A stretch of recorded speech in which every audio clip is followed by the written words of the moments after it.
Y aconteció que 3 días después hallaron a Jesús en el templo, sentado en medio de los doctores de la ley, oyéndoles y preguntándoles. ¿Te gustaría saber qué sucedió? ¿Por qué los padres de Jesús lo perdieron?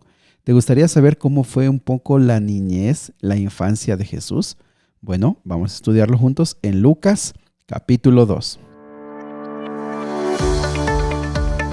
Nuevamente, bienvenidos amigos y amigas a Momentos de Esperanza. Estamos listos para estudiar juntos la palabra de Dios. Vamos por nuestro reto.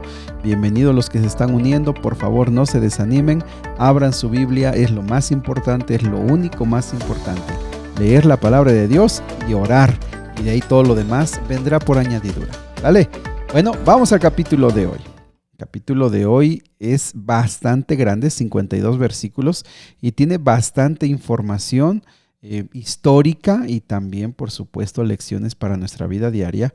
¿Por qué? Porque como sabemos, Lucas organizó el material y trató de investigar, buscó la información, la ordenó, y eso nos da bastantes detalles que de veras nos podemos llevar bastante tiempo porque tiene muchos detalles muy interesantes. Muy bien, en primer lugar, el empadronamiento. El César era Augusto y él mandó que fuera empadronado todo el mundo. ¿A qué se refiere? Versículo 1, pues se refiere a todo el mundo que había sido conquistado por Roma.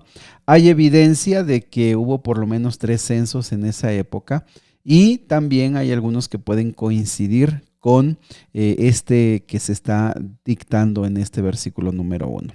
Bien, el empadronamiento en el caso del pueblo judío se estaba llevando por lugar de nacimiento, y como José y María eran de la familia de David, ellos tuvieron que viajar desde Nazaret, que estaba en el norte, ¿se acuerdan? Galilea.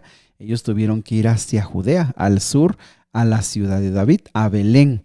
Recuerda que Belén estaba a unos 8 kilómetros de Jerusalén, y pues el hombre más importante que salió de allí era David, por eso se le llamaba la ciudad de David.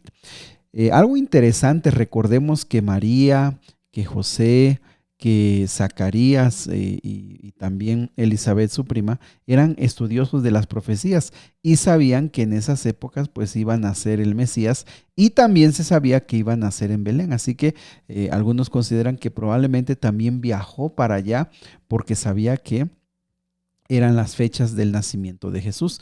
Sin embargo, también es importante el versículo 5 a subrayar que aquí dice que estaba desposada con José. Sin embargo, se considera que ya estaba casada. ¿Te recuerdas que hemos hablado que eran 3 etapas? Era como una etapa de compromiso de los padres, luego el desposorio, que ya ponían fecha y ya eran básicamente casados, pero no vivían juntos, y la tercera era la boda, cuando ya vivían juntos. Eso de estar desposada era como que cada quien por su lado hacía todo lo necesario, los preparativos para la boda. Entonces, aunque aquí dice desposada, pues se considera que ya estaban ellos casados. Muy bien, el nacimiento de Jesús, versículos 6 y 7, pues fue en uno de los lugares o una de las formas más humildes posibles. Se considera que José y María no tenían familiares allí y también no tenían propiedades porque llegaron y buscaron alojamiento en el mesón. ¿Cómo era el mesón? Bueno, el mesón regularmente eran grandes casas, en medio un patio y todo al costado, toda la orilla, unas lugares donde se guardaban animales, y en algunos lugares hasta se quedaba allí la gente y rodeado de cuartos. Bueno, no había mesón, estaba todo lleno. ¿Por qué? Porque esa región de Judea, pues muchos venían de este pequeño lugar de Belén, entonces no había espacio.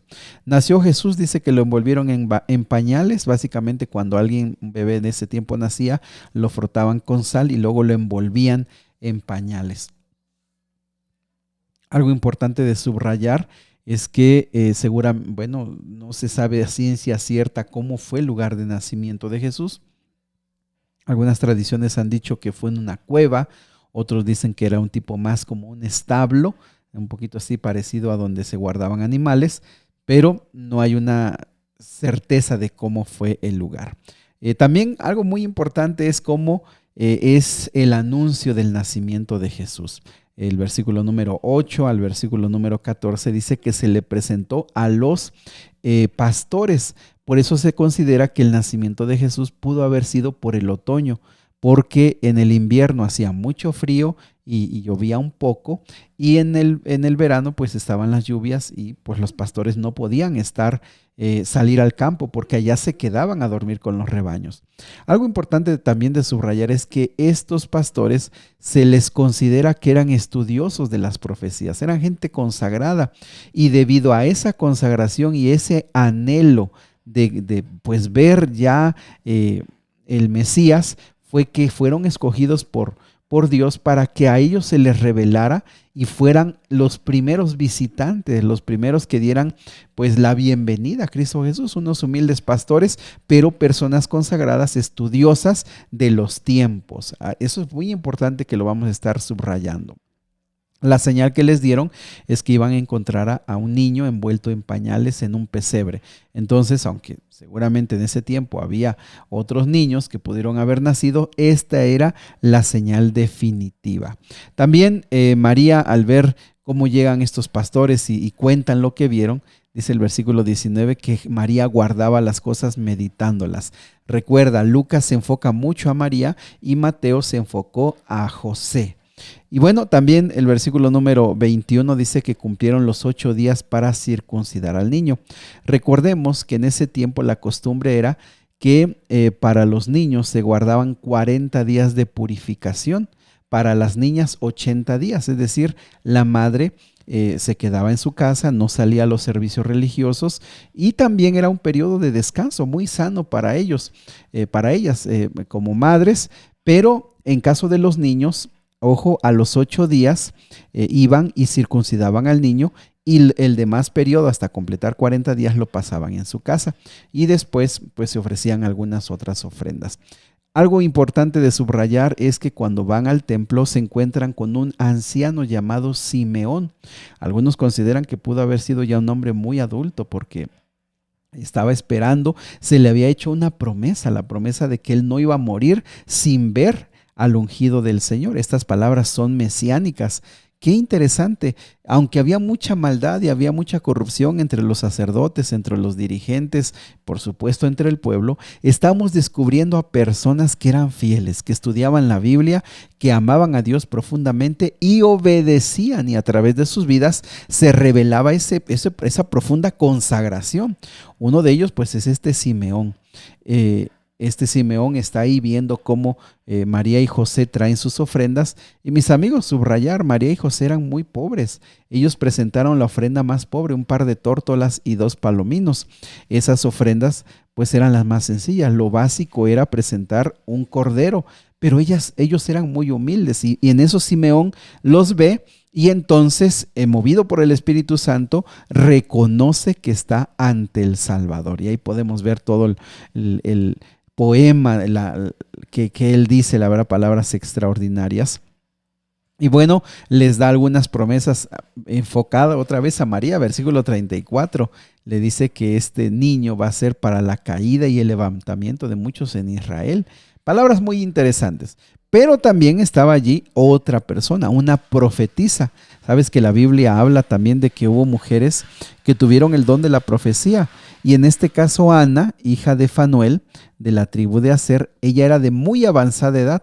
Algunos piensan, porque aquí dice que vivió 7 años con su esposo y después viuda de 84 años. Algunos piensan por las palabras que se utilizan aquí, algunos consideran que pudo haber tenido hasta 109 años de edad, es decir, ya era muy anciana. Por lo menos estos 84 años más, ¿verdad? Muy bien, el tema aquí es que esta mujer que había sido viuda por tantos años, era una mujer que era profundamente espiritual y servía a Dios noche y día, es decir, en los cultos regulares, y ella también, como profetisa, también fue inspirada por Dios para reconocer que este niño era el Mesías. Entonces vamos descubriendo personas que eran espirituales, que eran muy fieles, muy obedientes a Dios. Y amigos, realmente yo aquí quiero destacar eso, es que últimamente como que la obediencia a Dios se está como diluyendo, como que se habla tanto del amor y de nuestra debilidad, y como que Dios pasa por alto todo lo que hacemos y siempre nos recibe. Eso no es incorrecto, eso es una gran verdad. Pero también la otra gran verdad es que nuestra fe se revela a través de nuestra vida, a través de nuestra obediencia. Y vamos descubriendo a estas personas fieles a Dios que lo manifestaban en su vida y que Dios les dio el privilegio de saber ante quién estaban. Sin embargo, no termina ahí esto. Dice que cuando llegó su momento, el niño seguía creciendo. Regresaron a Nazaret y allí vivieron en Nazaret, pero llegó un momento en que Jesús tenía 12 años. Los 12 años eran clave para la cultura y la enseñanza de ese tiempo. Desde los 3 años, los 7 años tenían momentos en los que ellos iban haciendo responsables, pero los 12 años marcaban la época en la que el niño ya debería tener la madurez para entender las normas de Dios, los mandamientos de Dios, y como que también él ya se hacía responsable de su propia vida y de las consecuencias de sus decisiones. Y mis amigos, aquí vemos a Jesús creciendo integralmente, Jesús creciendo saludablemente en todos los aspectos, y cuando llegan los 12 años, él va a Jerusalén para una celebración especial, porque tenía la edad ahora para hacerlo. Y cuando llega allá y ve los sacrificios, aquí lo que la Biblia nos está diciendo que fue en ese momento que Jesús comprendió cabalmente quién era Él y cuál era su misión en esta tierra. Por todas las palabras que aquí se dan y cómo se desenvuelve esta porción, versículo 41 al 50, se entiende que Jesús allí comprendió quién era Él, que Él sería el Mesías, quién era su Padre y cuál sería su misión. Seguramente al ver los sacrificios, la muerte de los corderos, todo eso dejó en él la impresión y él comprendió. Recuerda que Jesús fue un niño y su conocimiento, se entiende que él era muy inteligente, muy capaz y desarrollado en todos los aspectos, en sabiduría, en estatura, dice el versículo 52, en gracia para con Dios y con los hombres. Él comprendió y por eso él está, fíjate, en el templo. Llegó el momento de que pasaron estas fiestas y José y María pues regresan. En ese tiempo viajaban a Jerusalén para estas fiestas y imagínate, desde Nazaret eran varios días de camino y más con la multitud. Y entonces imaginemos que todos los que fueron a esta fiesta de Nazaret regresan y en ese tiempo la costumbre era que las mujeres caminaban adelante, los hombres atrás, y los padres se confiaron pensando que estaban con el otro, ¿verdad? Que José pensaba que Jesús estaba con María, María pensaba que estaba con José, de tal manera que avanzaron un día de camino, probablemente unos 25 kilómetros, 27 kilómetros hasta llegar a Jericó. Allí lo buscaron y no lo encontraron. Al otro día regresaron por esos 27 kilómetros y ya en la tarde buscaron por segunda vez a Jesús. El tercer día hasta que lo encontraron en el templo. Y le preguntan, ¿por qué nos has hecho esto? Y Jesús responde aquí, les digo, con la convicción de saber quién era. ¿Por qué me buscaban?